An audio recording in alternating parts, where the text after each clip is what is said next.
We have had so many changes in the GLP-1 world, especially this week. So if you're relying on GLP-1 compounds, you should listen up because I think a lot of things are probably going to be changing for you in the near future. If you're new here, I'm Tiffany. I'm a physician assistant, but I'm also a GLP-1 advocate. So I help people get access to GLP-1s when they can't get access through traditional insurance. So if that sounds like you, I'm going to put some information down in the caption section so that you can contact me so we can help you get access if you are losing access right now, because there have been an incredible amount of people that have contacted me this week saying that they're without access, and I'm going to tell you why.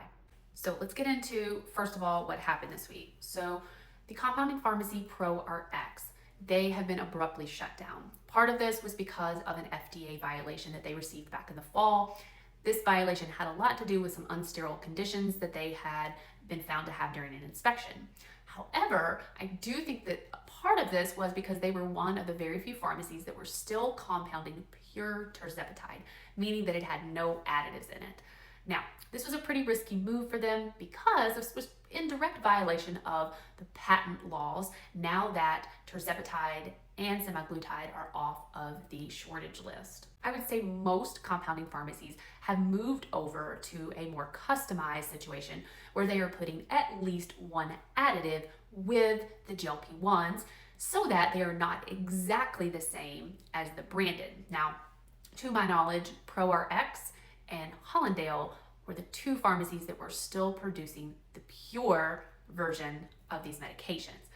Now, there were a lot of people using ProRx because I have heard through some of my contacts, it was one of the cheapest wholesalers. So they were selling this medication to a lot of the telehealth companies and then who were turning around and selling it to their customers.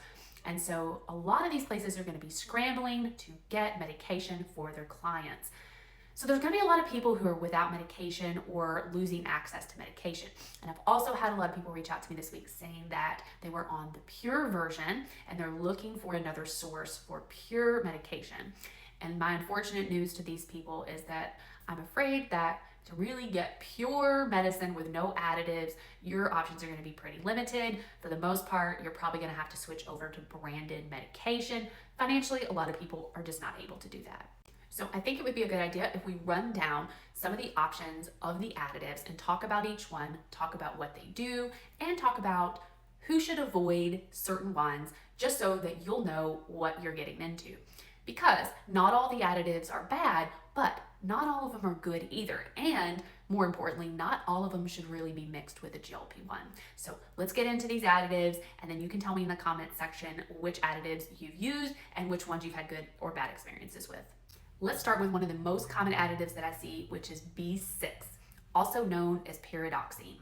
Now, it is often added to GLP-1 formulations to help with nausea. So we've used B6 for years and years. Sometimes we use it during pregnancy to help with morning sickness. However, it is related to the way that your nerves talk to each other. So it's good for nerve transmission. However, too much B6 can actually be damaging to nerves. Now, the question people always ask me is how much B6 is going to damage my nerves, because obviously people don't want that. You would have to take several hundred milligrams a day to sustain nerve damage. Oftentimes, the milligrams that I'm seeing in the GLP-1 formulations are quite low, and you got to remember you're only injecting once a week. So the milligrams that I'm seeing in the compounds are usually not enough to cause any sort of nerve-related issues. However, if you're taking an additional B6 or a vitamin that has B6 in it, you do want to go ahead and be aware that added together, we don't want to intake too much B6. B6 is a water-soluble vitamin, so in theory, you should just pee out what you don't use, but if you're just taking an incredible amount of B6 in a day or something, like if you're somebody who's on a B complex, then just too much could completely overwhelm your system. There's also an added problem for people if they have a genetic mutation where they can't break down B vitamins. This is actually a problem. You would never know you had it unless you've been tested. And we call this genetic mutation the MTHFR mutation. It's actually more common than you think, but those folks cannot break down B vitamins into their usable form. So people have to have the B vitamins already in the usable form. So unfortunately, sometimes B6, when it's mixed with a GLP-1, is not always in the usable form. B6 in the usable form, meaning the already pre-broken down form, is going to be called P5P or PHP. So that's usually not important unless you have this genetic mutation, but it is going to matter for those people. So just be aware. Synthetic pyridoxine is not considered the usable form, and people with the MTHFR mutation cannot break that down. Next up is B12, which is probably the most common one that you're going to see. This is cyanocobalamin or methylcobalamin. It can be either form. This is involved in energy, red blood cell production, and also nerve health. So one thing you gotta know about B12 is sometimes it is going to be the color red, so it can change your compound color. So a lot of people get freaked out by that. It's not a big deal. However, the same rules apply to B12 that applied to B6. Some people with that MTHFR mutation cannot break down B12. If so, they need to avoid the cyanocobalamin, and they only need the methylcobalamin. Methylcobalamin is the pre-broken down form, and it is fine for those people. But not every form of B12 is the methylcobalamin. So just know that. And really, it's hard to know if you have this genetic mutation unless you've been genetically tested for it. And I will say only a small percentage of people have. B12 in general is a water-soluble vitamin, so you should get rid of, just pee out what you don't use.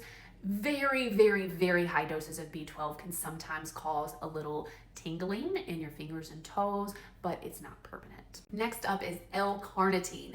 This one's usually added to help with fat metabolism. It helps transport fatty acids into the cells to be used for energy. Unfortunately, with some people, it can cause some GI upset. And then the other really weird thing about L-carnitine is that some people say that they get a weird fishy body odor. And it's strange. We think it has something to do with the fat metabolism. When you break down fat, it can cause this, but a lot of patients will say this. I mean, nobody wants to have a weird fishy body odor, but just know that that is a possibility. And if so, it could be the L-carnitine in your GLP-1 cause. Okay, next up is glycine. This one's getting a lot of attention. So it can help with things like gut health. A lot of animal studies about the whole, what we call leaky gut and relation to that. It could even be used for sleep. So some people on glycine report that they're sleeping better. And then just overall inflammation on glycine is better. However, it can cause a little GI upset. So if you're already really prone to nausea, then glycine may not be the best additive for you. Or if you're really early in your GLP-1 journey and you haven't gotten used to the medication yet, then glycine may not be for you. Now, there are a couple of peptides or additives that are fabulous on their own, but really not sure that they should be mixed with GLP-1s in the same syringe for a couple of reasons. So the first one that we'll talk about is NAD. So NAD is wonderful. I really love NAD. I use it a lot for people who have GLP-1 related fatigue or just fatigue in general or brain fog. However, GLP-1s are very sensitive peptide molecules.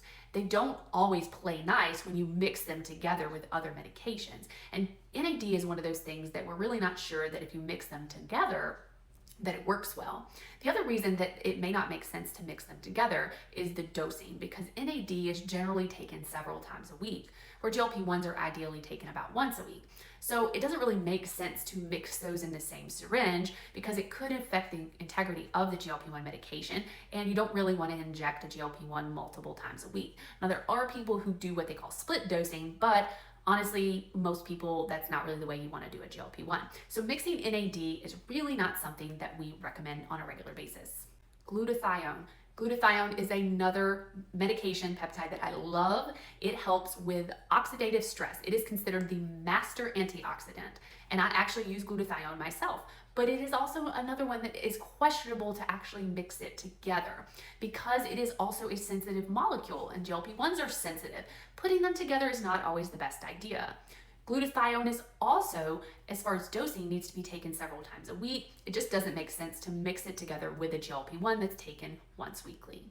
The other one that I hear mixed sometimes with GLP-1 combinations is something called MIC, which is actually a mixture of 3 different medications. Now, the reason I think this is a little bit risky is because each separate thing that you mix with the GLP-1 has to play nice and not affect the GLP-1 medication.